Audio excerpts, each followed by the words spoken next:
What's happening, Facebook Nation? DoubleStar Nation. What else do we need to remind? Instagram Nation. Instagram. Almost forgot you cats. What's up? Well, here we are. Y'all suckers for punishment. You're back for some more. Back again. Trying to make sure I can see everybody, so work with me here for a second. We got technical help this week. That's right. So we weren't quite as a disaster as last week. We got Justin from the graphics department down here helping us out with getting all cameras and Instagram jazz all squared away. I broke Instagram on my phone, so I'm going to try it again. All right. Sorry. You guys dig the Stormtrooper thing? And my man hooked up? I thought that was pretty slick.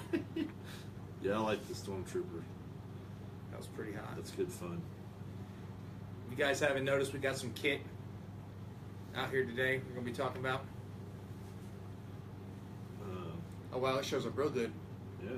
It's right here. How about that? So what do you guys... Nope. You need the... I need the words. You need the words so that we can hear the people's voices. Ha! There we go. We got that. Stacy's already on. Hey. What's up, Stacy? My man Dave Merriman, mayor of Rockcastle, is on. What's up, Dave? What? We got a mayor watching the show? He is the mayor. Mayoral. Yep. Mayoral Dave Merriman. Pleasure. Hey, Mike. What's going on, buddy? Do you like those quadcopter shots? There it is. Nice. Check it out. Look at that. Yep, we just got to get some sort of weapon mounted on it. Huh. Don't think I'm being rude. I apologize. I'm trying to get Instagram people to, or well, where I can see the Instagram video, in case somebody says hey to us there. Wait, I think, maybe. You got it? I think. We got 3 people on Instagram. Nice! Well, it says we do. Well, does Instagram lie?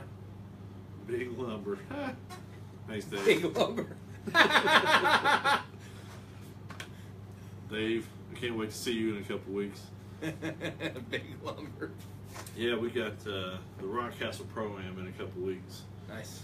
Dave's the only guy I've ever seen shoot a match in all authentic World War II gear. Nice. Yeah, and he rocked it. Nice. And it was a 5K. A 5K. Nice. You know I'm not running that. I'm not shooting that match, so I'm going to forget that. Mike Boone, I didn't blow you off, as far as I know. I don't remember it if I did.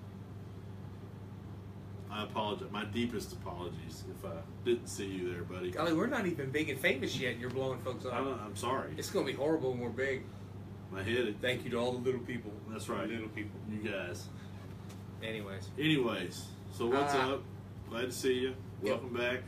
Still haven't been canceled, so nope. They haven't put the axe to us yet, so we just keep shoveling it. What's up, Dave? Oh, you were on Instagram. That's why I didn't see you, because I didn't have Instagram up last week, so sorry about that. So what are we talking about? Well, let's see. What'd you do in the last week? Did you do anything fun?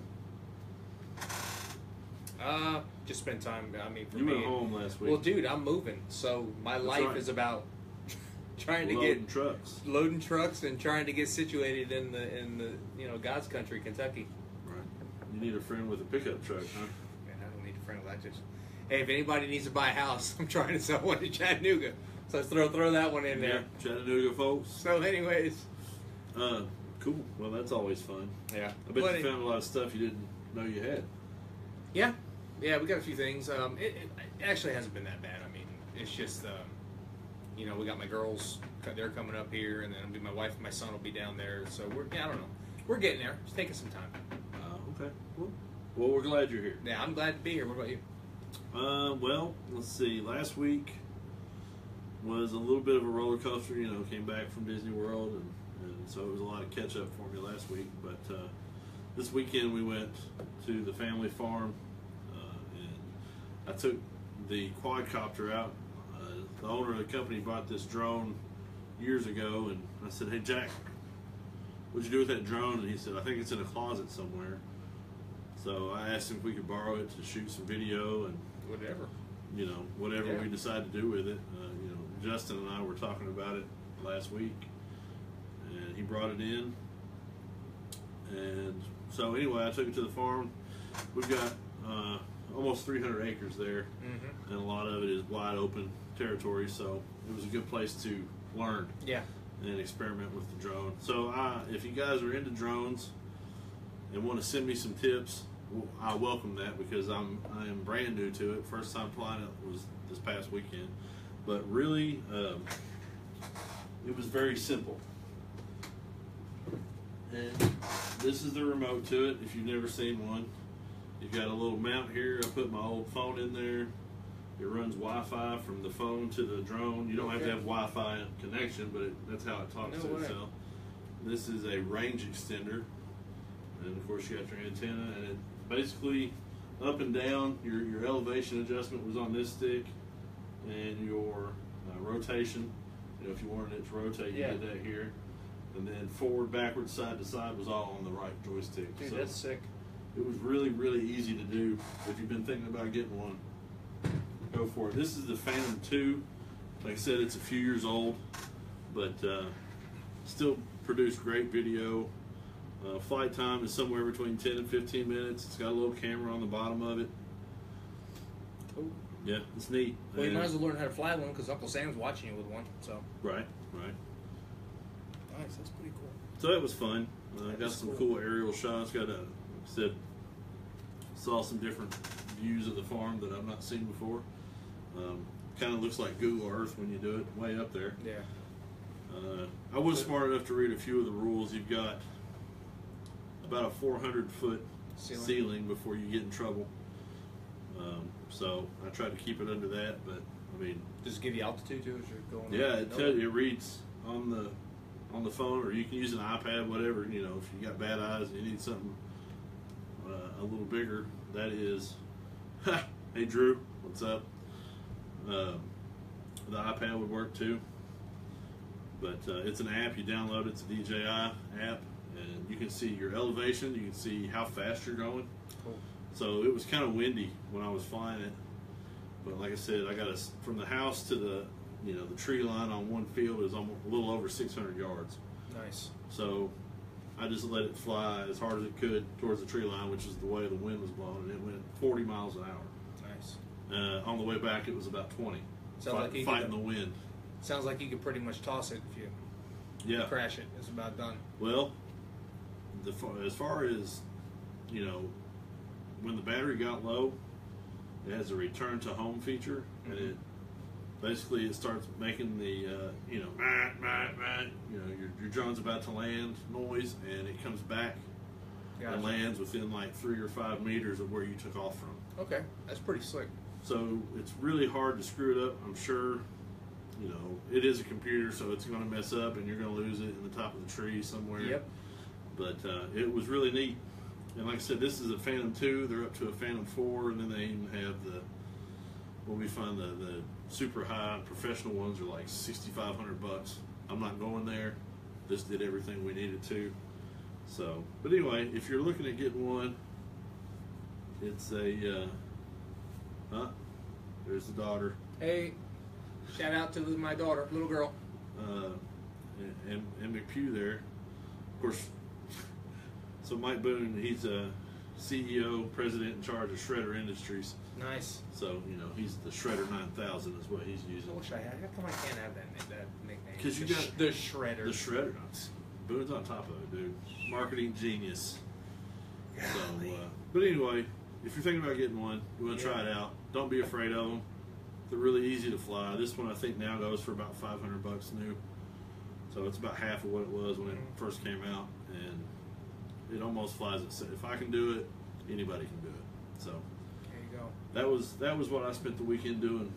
We had the other thing we had was Choshi. Yeah, you guys had some guests. We had my sister-in-law Stacy and Jesse, CEO and the vice president. They had an exchange student come in from Japan. His name was Choshi, which is kind of funny to say, but a super nice kid. He was here for a week. We also had a tour where the rest of them came in and toured the shop here. They had them very busy all week, but they had the 10 kids that were part of the program from our side of the pond, and then the 10 Japanese kids. So they got to go around and see all the cool stuff in the area. And one of the things they scheduled was a tour at DoubleStar, which made a lot of the Japanese kids happy. You know, cool. They don't get to see this kind of stuff. I don't over think there. they get to see much of that. But I called him Big Show. Big Show came out and was at the farm this weekend and got to ride 4-wheelers and shoot guns and stuff. So, like I said, that was interesting to see somebody who had never gotten to really experience that other than TV. And, you know, the hillbilly to Japanese translation is a little foggy, but we made it work. Well, you know, sign language and hieroglyphics usually work well. And Google Translator. Google Translator. Yep.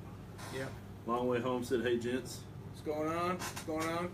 So, a new segment that we're plugging in this part of the show is we're going to pitch a veteran support group that we like, and we've either worked with them or have associates within that. And I think this week we're going to go ahead and plug Mission 22, Chuck. Right.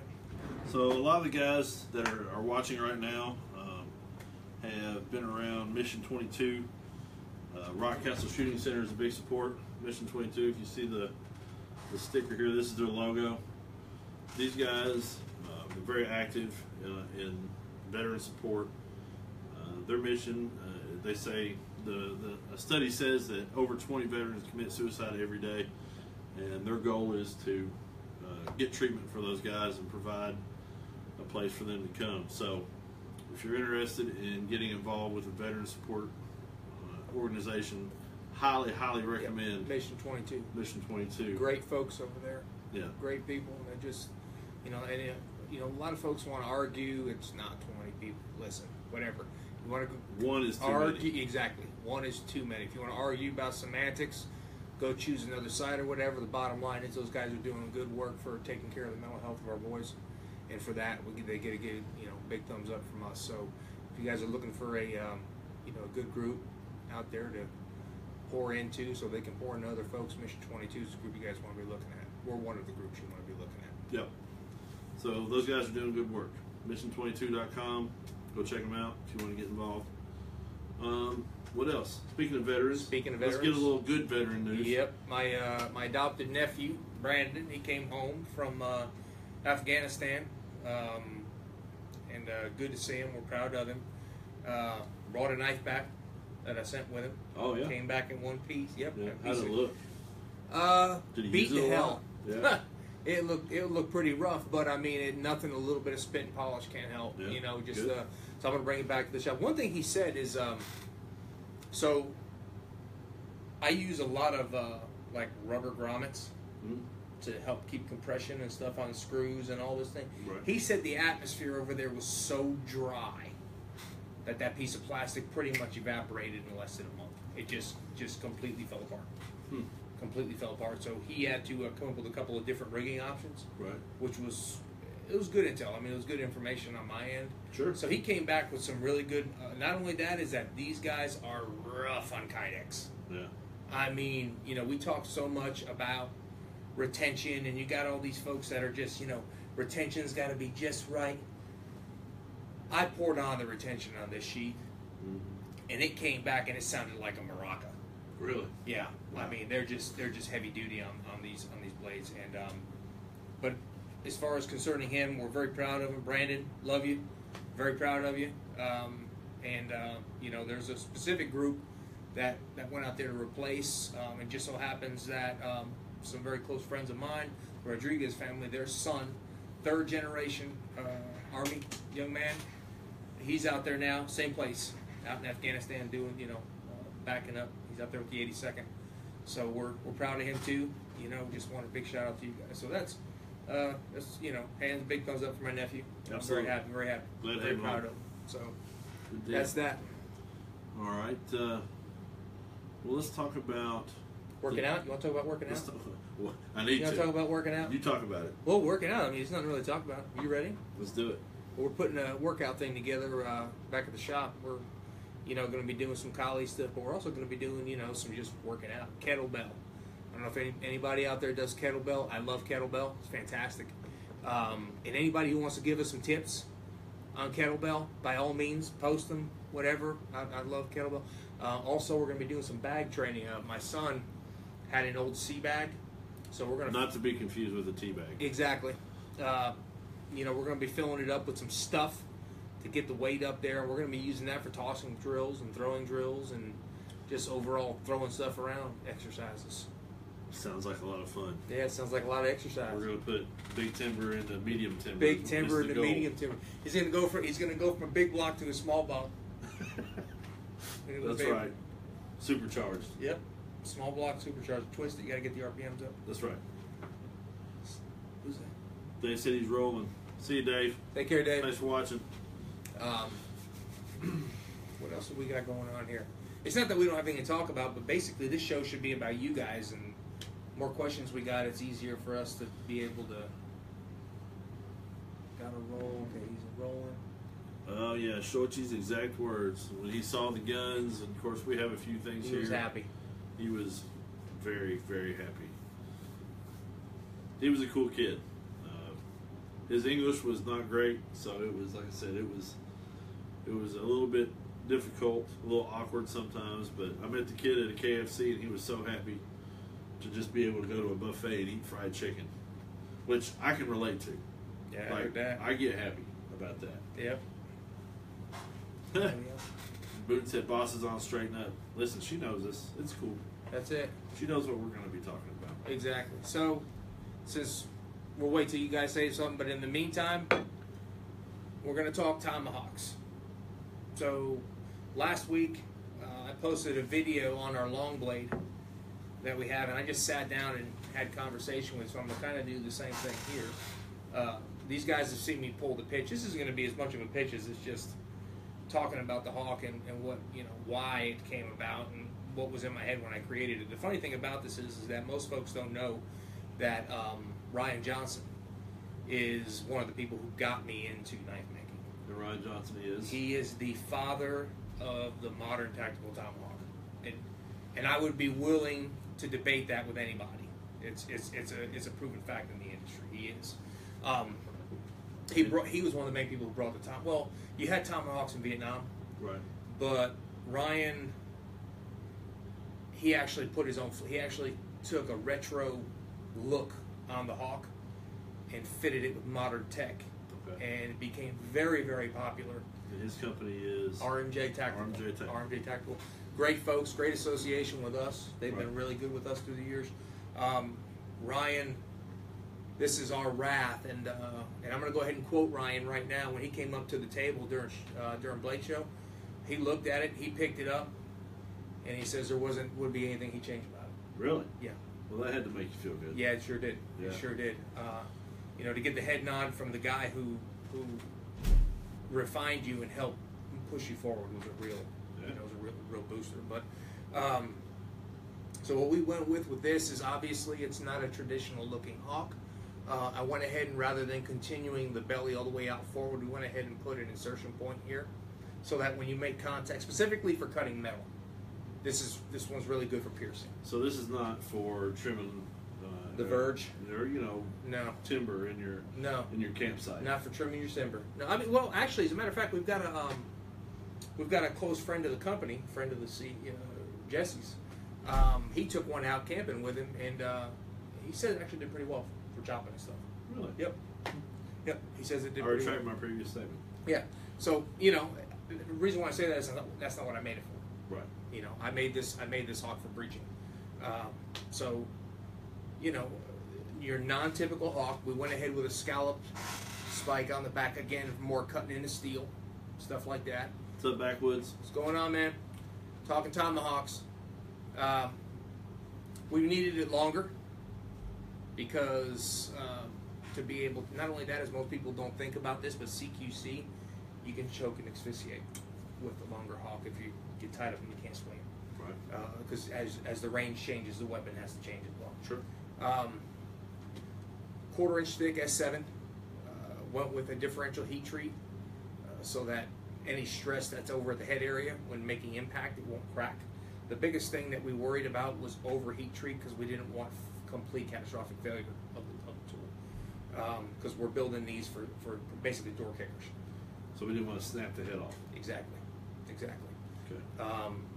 So a lot of our focus because in field testing, I've actually put this thing in a door and pried with it to try to get the door open. Ray wants to see the video of us chopping up the fridge, which we have, and I'll get that up. We got another video of me chopping up a car.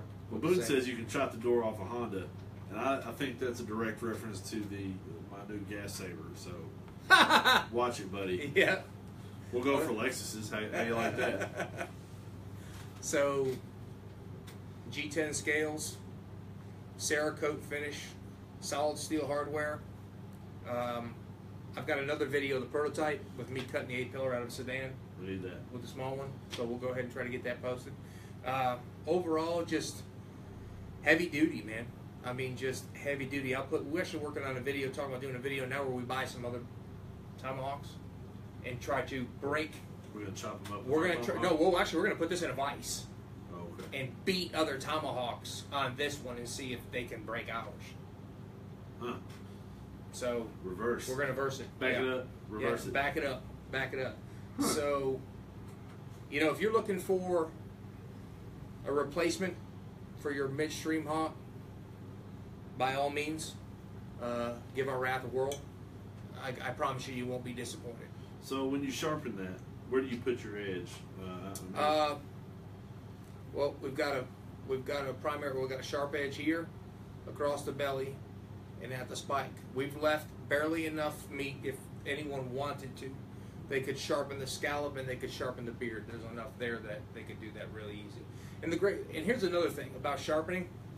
For breaching tools, not completely necessary to go with a wire thin bevel. So they don't have to shave No, with it doesn't necessarily need to be. I mean, if you're the type of person that you're doing personnel axes, where your target is anti-personnel, all right, that's fine. So like the Fury, you would want. Yeah, you could go with something wire, a little bit, real fine bevel. The problem with making a real fine bevel on this is that steel is going to require a tighter cross section for you to cut it. So if you put a real thin edge on it, you're going to roll it. You're going to roll that edge. I don't care what kind of steel you use, you're going to roll it. So generally speaking, you want to be thinking more like axe. It's a nice piercing. It could be have a little bit of burr to the touch, but for the most part, you want to leave enough there so that it doesn't, in any case, it won't roll the edge. Gotcha. So that's a little tip on Tomahawks. Okay. But this is a question that you're going to have to answer. Did you ever get around to watching that? Okay. Golly. I told you. This is like religion. Okay, Forge and Fire is a really great show for the people who are looking to just break into this understanding of smithing. Right. Me personally, I am not a blacksmith. I am a bladesmith. And the difference is? Complete difference is I focus strictly on stock removal and making knives. Blacksmiths do not all. That's the funny thing too, is not all blacksmiths can make knives. Well, some of them make horseshoes. Some of them make horseshoes. Some of them make wrought iron. Some of them make tomahawks. Some of them, make chains. I know guys that just make chains. Huh. So yes, it's a legitimate show. I mean, there's a lot of stuff on there. I mean, it doesn't take two brain cells to scratch together to realize that it's, they're drama. I've watched a show too. They drama. Oh well, you gotta have drama. You got the drama. I'm not a drama guy. I got kids. Well, when you twist the wire one way, it comes apart. When you twist it the other way, exactly. That's common sense. So it's very entertaining. But the cool part about it is that it'll get people interested in the art and what it is that we do. And then if they do a little bit of reading, they'll get an understanding that there are different elements to the art. There are different fields. There are different specialties. Right. So like right now, I'm trying to get the time to learn how to forge weld and make my own Damascus. Once I can do that, maybe. Right. But not until then, because you're setting yourself up to fail for that show. If you cannot make your own Damascus and you can't forge weld, don't bother going on the show. Right. Just don't go. Because they can. They're going to use you. You're going to be cannon fodder. Yeah. You're going to be cannon fodder. Yeah, they pull some crazy stuff out of there. I mean, when you're making stuff out of like a random bin of metal. I mean, I want to be the guy who walks around and finds stuff. Yeah. To make. Right. Here's a bag of beer cans. Make something out of it. We'll see how good you are. Yeah. You know, so yeah. But $10,000, I can see why. You know, the guys that are doing. I've got a friend that you met at Blade, Smith and Sons. That does his. Great guy. That's how he does it. Great guy. He gets out there and he hammers, and Yep. that's what he likes to do. So that's cool too. Yeah. Another thing too is now, Forge and Fire has been a godsend for just the knife making industry. Right. You got This year, this year at Blade Show, we saw more families. We saw more, a lot more women. Yeah.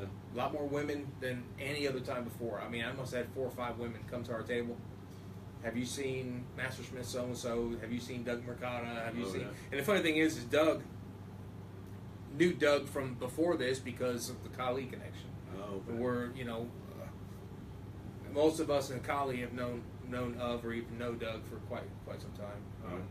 But yeah, it's just, it's done a lot for exposure. It's helped a lot for exposure. Well, I have to admit to you that when I went on vacation, we stopped one night at a hotel, and there was like a Forge and Fire marathon on, and it stayed on the entire time. It's entertaining. I mean, it's good TV. It's if anything, it'll gather your interest. So you can check out more about it. I think it's an interesting show. Like you said, my father's father-in-law was a coal miner, and they had that show on for about 10 minutes about the guys were underground coal mining, and his exact words were, "If that was my crew, I'd fire them in the first hour and get new guys."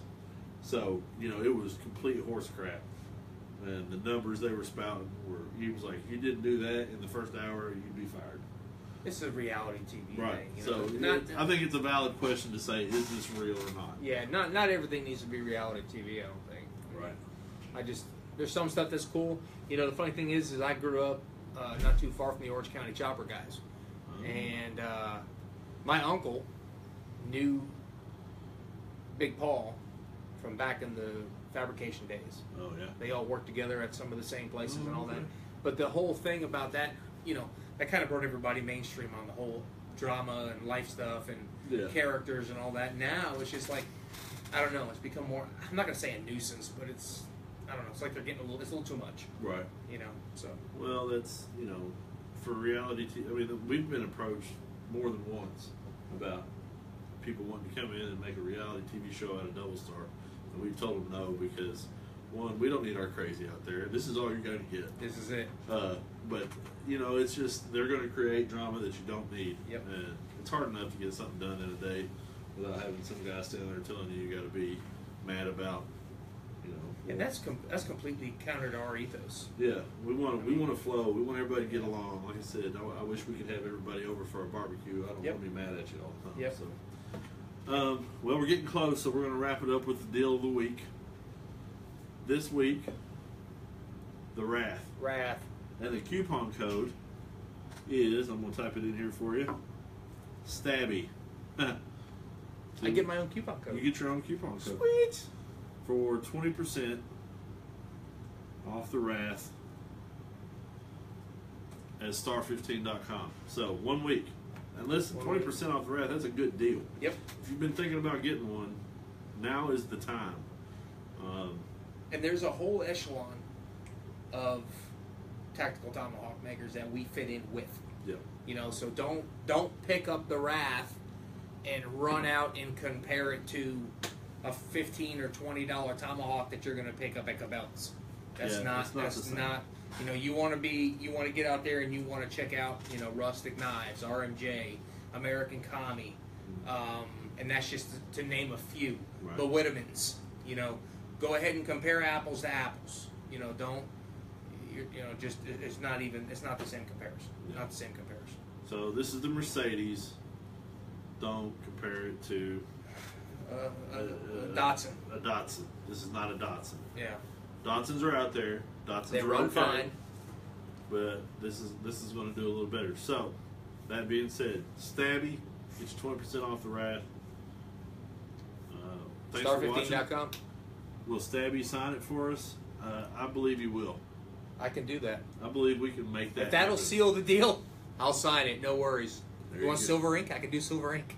See, look, Stabby edition. Stabby edition. There you silver go. ink. There If you you go. buy it with our coupon code, And the next week, I will sign will off sign on it. it.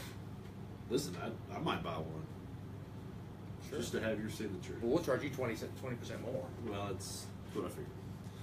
But so get there, get you a raft, get a good deal on it this week. Great deal on it. Yep, great deal. I guess that's it. Well, that's it, folks. We appreciate you watching. Tell your friends, get as many of them in here as we can. Yep. Spread this deal around, and let's get some rafts out there. Have a good week. We'll see you next week. See you next week. Later.